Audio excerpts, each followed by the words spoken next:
Biggest topic in the sports world today is this big piece in The Athletic about Russell Wilson. The title, Russell Wilson's first year with the Broncos, too much influence, too few wins in disorganized disaster. One of the authors of that article is Kalyn. Kahler, she's a senior NFL writer for The Athletic, and she joins us now. Hey, Kalyn, thanks so much for doing this today. Hey, Maggie. Long time no talk. I know. Kalyn and I worked together back in Sports Illustrated. Sal Licata's in with me today. All right, Kalyn, the biggest pull out of your article that's getting a lot of play is that before Russell Wilson was traded to the Broncos, that he tried to get Pete Carroll and John Schneider, the coach and general manager, fired from the Seahawks. Can you flesh this out? And how direct was this request? Was it a him or me? What more can you tell us about what's making the big headlines today? That's pretty much what we have written is pretty much exactly what we could report. Obviously, as a reporter yourself, you kind of understand what goes on there. So that's what we have written, which is Wilson asked Seahawks ownership to fire both John and Pete, is pretty much all I can say there. However, we all know the timeline of how these things shake out, right? Like a year before, his agent had put out the list of trade destinations, one of which was New Orleans, who at the time was coached by Sean Payton, who is now his head coach in Denver. And then, that season went by, and it was pretty clear things were probably going to end. And then he asked ownership for his wishes, which was for Pete and John to be fired. And then that year at the Combine, so that was in February when he made his ask. And then at the Combine that year, so, a few weeks later, that is when the trade was, first seriously discussed between the two teams. And then he ends up being traded. So, it kind of explains a lot to how things ended with him in Seattle. But, I feel like even if he hadn't made this ask, he was probably going to get traded anyways, because there was just, a lot before that kind of spelled out the end for him there. But I think the second half of our story, which was about how, his Denver most disappointing season probably in Broncos franchise history, I think our reporting on that part was actually really interesting to me. And I totally understand why the Seattle part is making the headlines.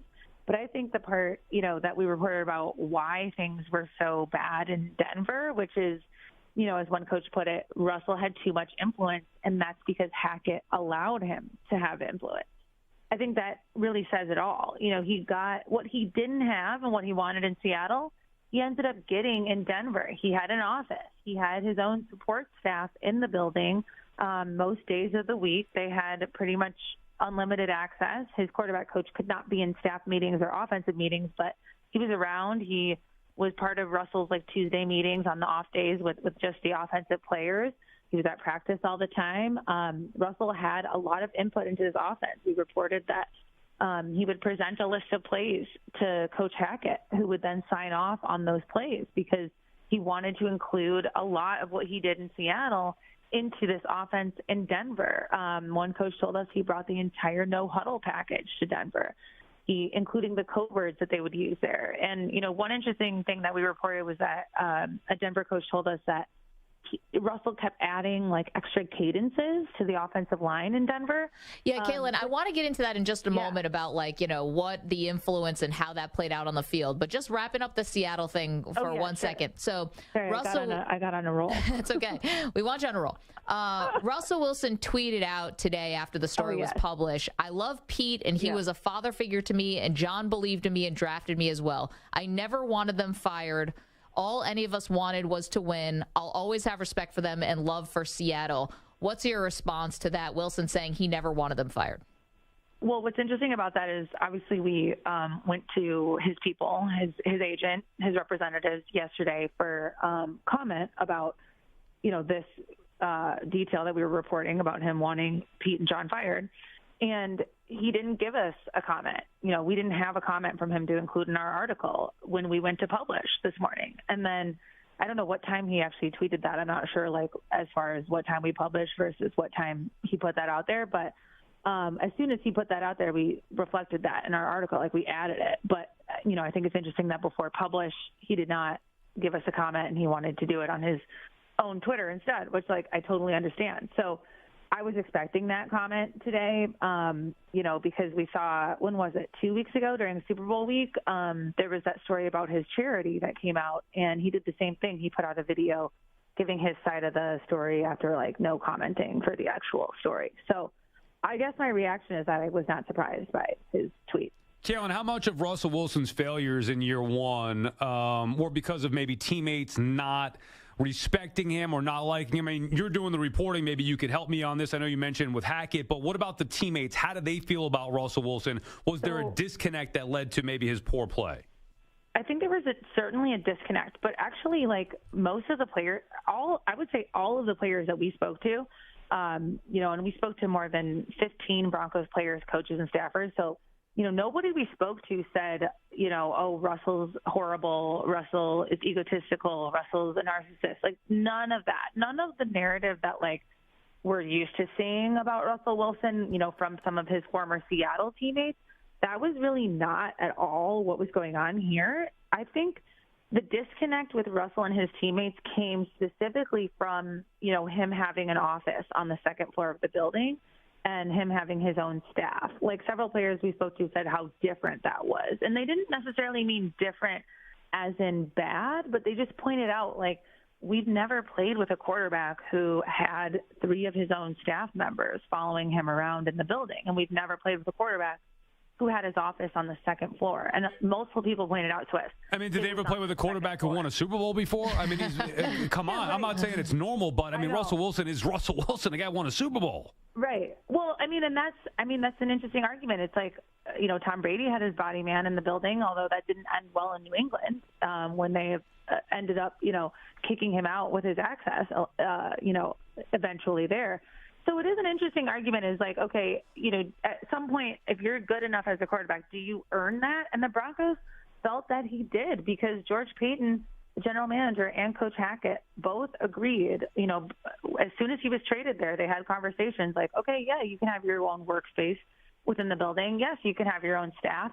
But I think the proof of why that didn't work is what we reported. The final 2 weeks of the season, as soon as Coach Hackett was fired, Broncos leadership initiated a conversation with Russell Wilson where they brought up his staff and his office. And the result of that conversation was that Russell agreed, okay, I'm going to not bring my staff into the building anymore, and I'm not going to use my office anymore. And then Jerry Jeudy told us, yeah, he was in the locker room a lot more for the last 2 weeks of the season. And so basically what happened there was he started spending more time with his teammates.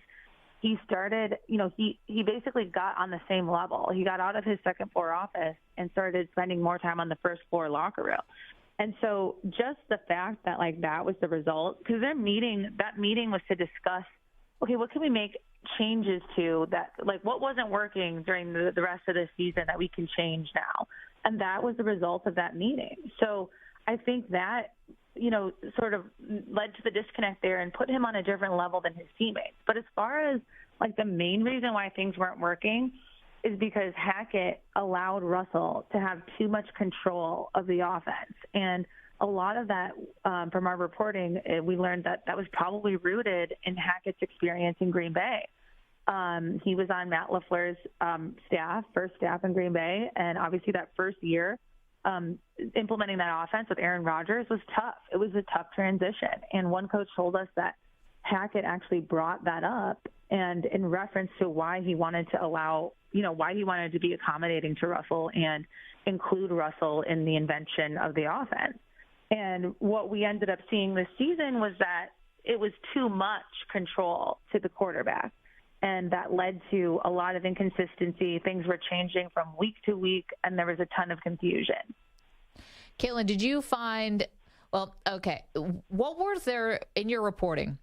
Were there things that Russell Wilson was doing that directly impacted the negative product on the field? By him having that much influence, it negatively impacted the Broncos in the win-loss column. I think it was a combination. I think this is how we reported it too, is it was really a combination between Hackett's staff not working well together, coming at this season with too many ideas and not a solid, identity of okay, this is what we want our offense to be. So then when Hackett allows Wilson to have influence on the offense. The offense already didn't have a firm identity. So then, one source told us, like, you could ask any player on the offense and they would not be able to tell you what the offensive identity was. And so I think it's like, it's not only Russell's fault for why this season didn't work. I think if Sean Payton had been his head coach this season, it probably would have worked. Like, I think Sean, as Dalton Reisner says at the end of our story, and he's a guard who started 15 games this season, so, like, he was in the thick of it. Dalton Reisner said, Payton is going to set a standard, and you're going to have to meet it. That's what Denver needs. They need him to come in and set a standard, hold guys accountable, and say, this is what we're going to have to be. Hey, so Kalyn, just to jump in for 1 second, we're talking with Kalyn Kahler. She's a senior NFL writer for The Athletic. New story about Russell Wilson that's on The Athletic today. Russ is obviously, you write in the story, has always loved Drew Brees, and so maybe had wanted to be coached by Sean Payton for quite a long time. Mm-hmm. When he tried to pull the power play in Seattle and try to get Pete Carroll and John Schneider fired for them to hire Sean Payton, do you know if Payton was, like, aware of that? Was Payton even interested in taking that Seattle job if it was offered to him? That's a good question. I think it's complicated by the fact that they would have had to do, what Denver did. They would have had to trade for him. So it wasn't the normal just hire a coach scenario. So I don't know. Personally, I don't actually know the answer to that. It would be a good thing to ask him. And I found out today that Sean Payton actually follows me on Twitter. So Flex, Kalyn. Yeah. It's good. He might want to read this story, and by the way, he's active on Twitter too, because he just went at some Denver Broncos reporter the other day for not having the amount of coaches right. So be careful what you tweet, Kalyn. No, I know. And Kalyn's that's fact-checked. how I found that out. Yeah, I was like, oh no, he's following me. Better be careful. Well, I'm sure he was very interested to see what went wrong in Denver and how to avoid it. Kalyn, fantastic reporting. Really appreciate your time today. Great to catch up with you on a side note, and hope all's well. Thanks, Maggie. Thanks, Sal. Thank you. Appreciate Kalyn Kahler from The Athletic, senior NFL reporter.